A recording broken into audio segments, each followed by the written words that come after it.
नमस्कार दोस्तों। हम सब ने ये सुना है और इसे भलीभांति महसूस भी किया है कि शिक्षा एक बेहतर भविष्य के लिए बहुत ही ज्यादा मूल्यवान पासपोर्ट है। मगर आज इस कोरोना महामारी के कारण ये मूल्यवान पासपोर्ट हर किसी बच्चे या छात्र के हाथ नहीं लग रहा है।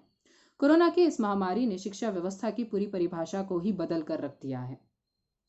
आज सैकड़ों की संख्या में छात्र, यूनिवर्सिटी प्रोफेसर्स और अध्यापक अपने घरों तक ही सीमित है और वहीं से वर्चुअल प्लेटफॉर्म्स यानी कि आभास मंच के द्वारा शिक्षा प्राप्ति की इस व्यवस्था को बनाए रखने की अपनी पूरी कोशिश कर रहे हैं।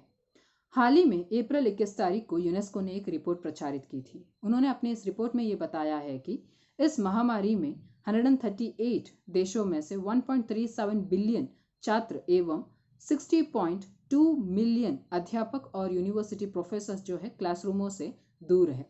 वही इस रिपोर्ट में यह भी बताया गया है कि 1.37 बिलियन छात्रों में से 70.2 करोड़ बच्चों के पास ठीक तरीके की व्यवस्था मौजूद नहीं है ऑनलाइन शिक्षा को प्राप्त करने के लिए। समस्याएं बहुत सारी हो सकती है।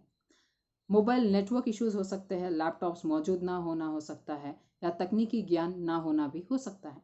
हमारी भारत की स्थिति भी शिक्षा व्यवस्था को लेकर कुछ ठीक नहीं है। इस कोरोना महामारी में नीति आयोग के मुताबिक हमारे भारत में आज भी 55,000 ग्रामीण क्षेत्रों में ठीक तरीके का मोबाइल नेटवर्क मौजूद नहीं है।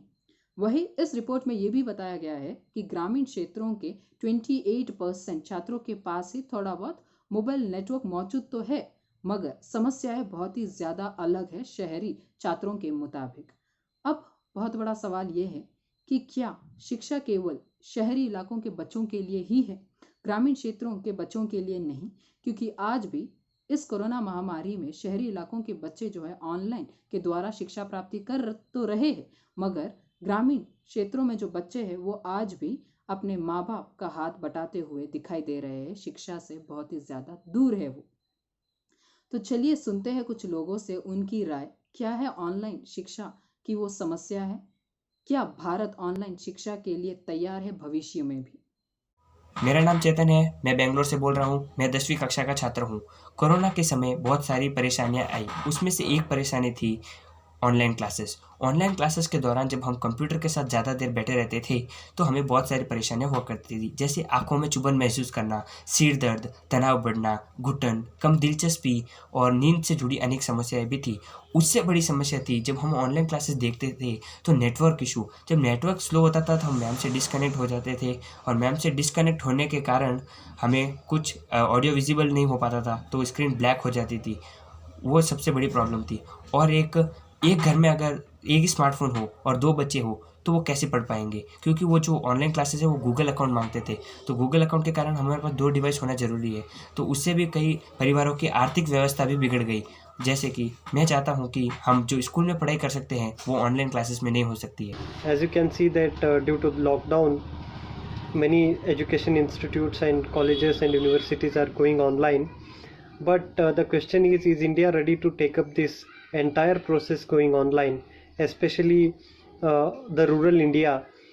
I feel that India is not ready, rural India is not ready due to the internet crisis and many other problems that students are facing. Two examples I want to give you that recently Vijayvani, a vernacular Kannada newspaper, has carried an article telling that online gamma beda amma, that means it has conducted a survey.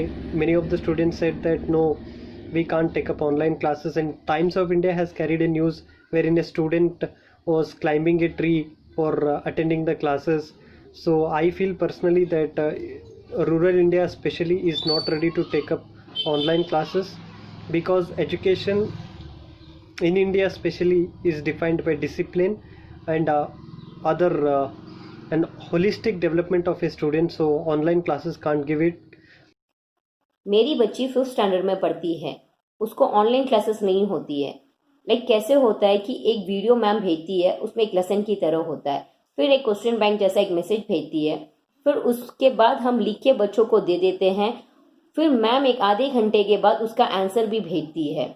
उससे हम clarify कर देते हैं कि अपने बच्चों ने सही लिखा है या रॉन्ग लिखा है। बस इतने में हो गया खत्म।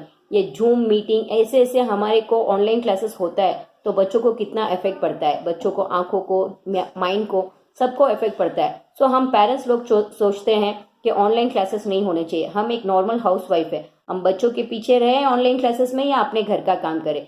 हम पेरेंट्स लोग यही सोच रहे हैं कि ये ऑनलाइन क्लासेस सब नहीं होने चाहिए, हम इससे सेटिस्फाइड नहीं हैं। Online education is the most happening thing now. Whereas in the West, it was a natural phenomenon from few years, but in India, after Corona, online education has become more important, especially in urban areas. It is quite good. The network, the students have already got the facility in order to face this kind of challenging situation. Even teachers are geared up to provide online education. But the problem lies in rural areas where there is no network, power cut issues, students' mentality. All those things are a big challenge. Even the poverty, where the students cannot afford to buy a mobile phone. All those things are very important issues. But here one important thing that should be noted is teachers have geared up to provide online education, and already they are equipped, but students mindset need to be changed. They need to understand that this is going to stay for a long time. So online education is the future of education in India. राय रखने के लिए इन सभी का धन्यवाद। दोस्तों, world economic forum की एक report के मुताबिक जो ऑनलाइन शिक्षा की जो बढ़ोतरी है वो 2019 में 18.66 बिलियन अमेरिकी डॉलर था, और वही अनुमान लगाया गया है कि 2025 तक ये बढ़कर 350 बिलियन अमेरिकी डॉलर तक पहुंचने वाला है। तो अब हम सबके बीच में ये ऑनलाइन शिक्षा हमेशा के लिए रहेगी, इससे हमें डरने की जरूरत नहीं है, क्योंकि अब ऑनलाइन शिक्षा से बचना मुमकिन ही नहीं, नामुमकिन होने वाला है। धन्यवाद।